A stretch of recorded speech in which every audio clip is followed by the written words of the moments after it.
Malay chicken tikka, 1/2 kg chicken எடுத்துக்கோங்க. Ginger garlic paste, pepper தூள், உப்பு, ஏலக்காய் தூள், garam masala, chaat masala, 2 spoon cornflour, fresh cream, தயிர் இதெல்லாம் சேர்த்துட்டு கொஞ்சமாக கொத்தமல்லி, 3 பச்சை மிளகாய் சேர்த்து அரைச்சிட்டு அதையும் அந்த பேஸ்ட்டையும் சேர்த்து ஒரு 10 மினிட்ஸ் ஊற போட்டு வச்சிடணும், மேரினேட் பண்ணி வச்சிடணும்.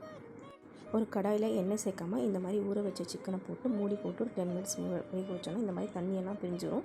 இந்த தண்ணியெல்லாம் வற்றினதுக்கப்புறமேட்டு இந்த மாதிரி க்ரில் ரொட்டி மேக்கரில் இந்த மாதிரி எடுத்து தனித்தனியாக எடுத்து வச்சு டபுள் சைடு நல்லா ரோஸ்ட் பண்ணி எடுக்கணும்.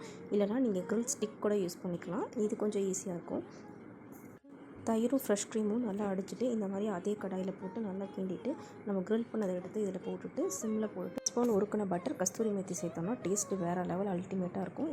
இது தாங்க கடையில் 200 300 கொடுத்து நம்ம சாப்பிட்றோம். இதை வீட்டிலேயே சமைச்சு ஹெல்த்தியாக பசங்களுக்கும் கொடுப்போம், நீங்களும் சாப்பிட்லாம். நம்ம சேனல் சப்ஸ்கிரைப் பண்ணிட்டு வீடியோ பிடிச்சா லைக் அண்ட் ஷேர் பண்ணுங்கள்.